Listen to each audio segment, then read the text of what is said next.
बिस्मिल्लाहिर्रहमानिर्रहीम।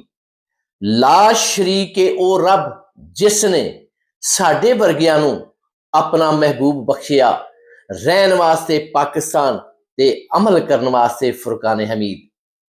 अजीज दोस्तों, अज 9 मई 2024 ਇਹਦੇ ਹਵਾਲੇ ਦੇ ਨਾਲ ਅੱਜ ਦਾ ਵਿਲਾਗ ਕੁਝ ਇਸ ਤਰ੍ਹਾਂ ਕਰਕੇ ਵੇ।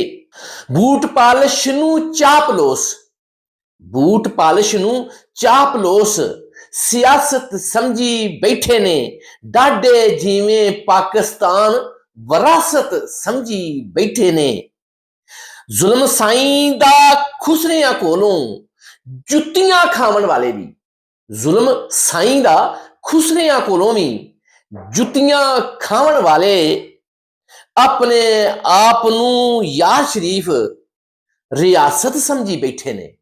ਅਜ਼ੀਜ਼ ਦੋਸਤੋ, 9 ਮਈ 2024 ਪਾਕਿਸਤਾਨ ਦੀ ਤਾਰੀਖ ਦਾ ਉਹ ਰੋਸ਼ਨ ਦਿਨ ਹੈ ਕਿ ਜਿਸ ਨੇ ਪਾਕਿਸਤਾਨ ਦੀ ਤਾਰੀਖ ਬਦਲ ਕੇ ਰੱਖ ਦਿੱਤੀ। ਮੈਂ ਅਕਸਰ ਇਹ ਸੋਚਦਾ ਸਾਂ ਕਿ ਪਾਕਿਸਤਾਨ ਦਾ ਕੀ ਬਣੇਗਾ। ਪਾਕਿਸਤਾਨ ਜਿਵੇਂ ਕਰਕੇ ਦਾਇਮੀ ਗੁਲਾਮੀ ਦੇ ਚੱਕੜ ਚੋਲੇ ਦੇ ਵਿੱਚ ਫਸਿਆ ਹੋਇਆ ਹੈ, ਦਾਇਮੀ ਗੁਲਾਮੀ ਦੀਆਂ ਜ਼ੰਜੀਰਾਂ ਦੇ ਵਿੱਚ ਜਕੜਿਆ ਹੋਇਆ ਹੈ, ਇਹਨੂੰ ਆਜ਼ਾਦੀ ਕਿਵੇਂ ਲੱਭੇਗੀ? ਇਸ ਨੂੰ ਕੌਣ ਆਜ਼ਾਦ ਕਰਵਾਵੇਗਾ? ਇਹਦਾ ਪਾਕਿਸਤਾਨ ਦਾ ਕੀ ਬਣੇਗਾ? ਬਹੁਤ ਜ਼ਿਆਦਾ ਪਰੇਸ਼ਾਨੀ ਸੀ। ਮੈਂ ਅਕਸਰ ਸੋਚਦਾ ਸਾਂ ਕਿ ਇਸ ਨੂੰ 75 ਸਾਲਾਂ ਦੀ ਗੁਲਾਮੀ ਦੀਆਂ ਜ਼ੰਜੀਰਾਂ ਨੂੰ ਤੋੜਨ ਵਾਸਤੇ ਕਿਹੜਾ ਏਡਾ ਹੈਵੀ ਵੇਟ ਪਰਸਨ ਅੱਗੇ ਆਵੇਗਾ ਕਿ ਜਿਹੜਾ ਆਪਣੇ ਆਪ ਨੂੰ ਇੰਨੇ ਜ਼ਿਆਦੇ ਇਲਜ਼ਾਮਾਤ ਦੇ ਲਵਾਉਂਦਿਆਂ ਹੋਇਆਂ ਵੀ ਅੱਗੋਂ ਉਫ ਨਹੀਂ ਕਰੇਗਾ। ਅੱਲਾਹ ਪਾਕ ਨੇ ਪਾਕਿਸਤਾਨ ਦੇ ਉੱਤੇ ਇੱਕ ਇਹੋ ਜਿਹਾ ਕਰਮ ਤੇ ਰਹਿਮ ਕੀਤਾ, ਪਾਕਿਸਤਾਨ ਦੀ ਗਰੀਬ ਆਵਾਮ ਦੇ ਉੱਤੇ ਇਸ ਤਰ੍ਹਾਂ ਦਾ ਤਰਸ ਖਾਧਾ ਕਿ ਅੱਲਾਹ ਪਾਕ ਨੇ ਇੱਕ ਇਮਰਾਨ ਖਾਨ ਵਰਗਾ ਇੱਕ ਲੀਡਰ ਦੇ ਦਿੱਤਾ।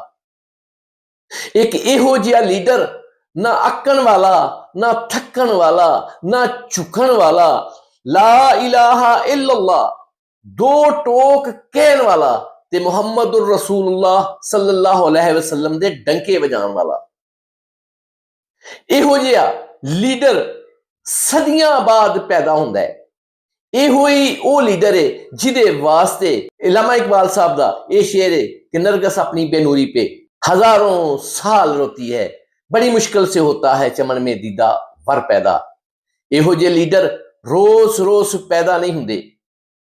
9 ਮਈ 2024 ਪਾਕਿਸਤਾਨ ਦੀ ਤਾਰੀਖ ਦਾ ਉਹ ਰੋਸ਼ਨ ਦਿਨ ਹੈ ਜਿਸ ਦਿਨ ਉਂਝ ਤੇ ਇਮਰਾਨ ਖਾਨ ਸਾਹਿਬ ਦੀ ਸਾਰੀ ਤਹਿਰੀਕ, ਸਾਰੀ ਉਹਦੀ ਜੱਦੋ ਜਹਿਦ ਜਿਹੜੀ ਹੈ ਉਹ ਕਾਬਲੇ ਸਤਾਇਸ਼ ਹੈ ਤੇ ਕਾਬਲੇ ਫਖਰ ਹੈ, ਲੇਕਿਨ ਉਹ ਆਹਿਸਤਾ ਆਹਿਸਤਾ ਇਸ ਨਹਿਜ ਤੇ ਜਾ ਰਹੀ ਸੀ ਕਿ ਜਿਸ ਨਹਿਜ ਦੇ ਉੱਤੇ ਅੱਜ ਮੈਂ ਦੋ ਟੋਕ ਤੇ ਸਿੱਧਾ ਬੋਲਦਾ ਹੋਇਆ ਇਹ ਫਿਕਰਾ ਬੋਲਣਾ, ਜਿਹੜੀ ਫਿਕਰ ਮੈਨੂੰ ਲਾਹਕ ਸੀ ਕਿ ਇਮਰਾਨ ਖਾਨ ਜਿੰਨਾ ਮਰਜ਼ੀ ਜ਼ੋਰ ਲਾ ਲੇ ਪਾਕਿਸਤਾਨ ਦੇ ਵਿੱਚ ਖੂਨ ਖਰਾਬੇ ਤੋਂ ਨਹੀਂ ਬਚਾ ਸਕਦਾ।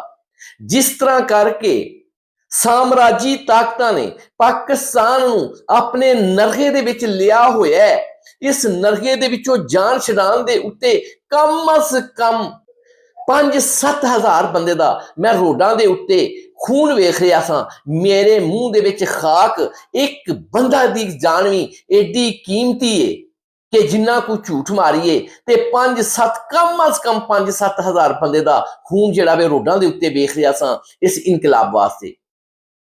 9 ਮਈ 2023 ਨੇ ਇਹ ਸਾਰੀਆਂ ਪਰੇਸ਼ਾਨੀਆਂ ਦੂਰ ਕਰ ਦਿੱਤੀਆਂ। 9 ਮਈ ਨੇ ਪਾਕਿਸਤਾਨ ਦੇ ਮੁਸਤਕਬਲ ਨੂੰ ਰੋਸ਼ਨ ਕਰ ਦਿੱਤਾ। 9 ਮਈ ਨੇ ਤਹਿਰੀਕ ਇਨਸਾਫ ਦੇ ਵਿੱਚ ਛੁਪੇ ਹੋਏ ਉਹ ਗੰਦੇ ਆਂਡੇ ਵੀ ਸਾਹਮਣੇ ਕਰ ਦਿੱਤੇ, ਉਹਨਾਂ ਨੂੰ ਵੀ ਕਿਕ ਆਊਟ ਕਰ ਦਿੱਤਾ ਤੇ ਪਾਕਿਸਤਾਨ ਦੇ ਹਰ ਮਹਿਕਮੇ ਦੇ ਵਿੱਚ, ਹਰ ਸ਼ੋਬੇ ਦੇ ਵਿੱਚ, ਹਰ ਇਦਾਰੇ ਦੇ ਵਿੱਚ ਜਿੱਥੇ ਜਿੱਥੇ ਵੀ ਕੋਈ ਕਾਲੀ ਭੇਡ ਤੇ ਬਗੈਰਤ ਛੁਪਿਆ ਹੋਇਆ ਸੀ, ਉਥੋਂ ਕੱਢ ਕੇ ਉਹਨੂੰ ਨੰਗਿਆ ਵੀ ਕੀਤਾ ਤੇ ਉਹਨੂੰ ਇਬਰਤ ਦਾ ਨਿਸ਼ਾਨ ਵੀ ਬਣਾ ਦਿੱਤਾ। ਕਿਸੇ ਵੀ ਇਦਾਰੇ ਦੇ ਵਿੱਚ, ਚਾਹੇ ਕੋਈ ਸਿਆਸਤ ਵਿੱਚ ਛੁਪਿਆ ਹੋਇਆ ਸੀ, ਚਾਹੇ ਕੋਈ ਫੌਜ ਵਿੱਚ ਛੁਪਿਆ ਹੋਇਆ ਸੀ, ਚਾਹੇ ਕੋਈ ਪੁਲਿਸ ਵਿੱਚ ਛੁਪਿਆ ਹੋਇਆ ਸੀ, ਚਾਹੇ ਕੋਈ ਬਿਊਰੋਕ੍ਰੇਸੀ ਦੇ ਵਿੱਚ ਛੁਪਿਆ ਹੋਇਆ ਸੀ, ਜਿੱਥੇ ਛੁਪਿਆ ਹੋਇਆ ਸੀ, ਭਾਵੇਂ ਜੁਡੀਸ਼ਰੀ ਵਿੱਚ ਛੁਪਿਆ ਹੋਇਆ ਸੀ, ਭਾਵੇਂ ਕਾਜ਼ੀ ਫਾਇਜ਼ ਈਸਾ ਵਰਗਾ ਏਡਾ ਮਹਾਨ ਗੰਦਾ ਬੰਦਾ ਜਿੱਥੇ ਵੀ ਕੋਈ ਛੁਪਿਆ ਹੋਇਆ ਸੀ, 9 ਮਈ ਨੇ ਉਹਨੂੰ ਇਸ ਤਰ੍ਹਾਂ ਕਰਕੇ ਨੰਗਿਆ ਕੀਤਾ ਤੇ ਮੈਦਾਨ ਦੇ ਵਿੱਚ ਖੜਾ ਕਰ ਦਿੱਤਾ ਤੇ ਆਵਾਮ ਨੂੰ ਆਖਿਆ ਕਿ ਤੁਹਾਡੇ ਮੁਜਰਮ ਇਹ ਨੇ ਤੇ ਇਹਨਾਂ ਦੇ ਉੱਤੇ ਥੂ ਕਰੋ ਤੇ ਨਾਲੇ ਇਹਨਾਂ ਨੂੰ ਜੁੱਤੀਆਂ ਮਾਰੋ।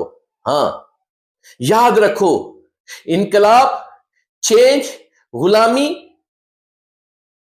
आजादी एडी सौखी नहीं।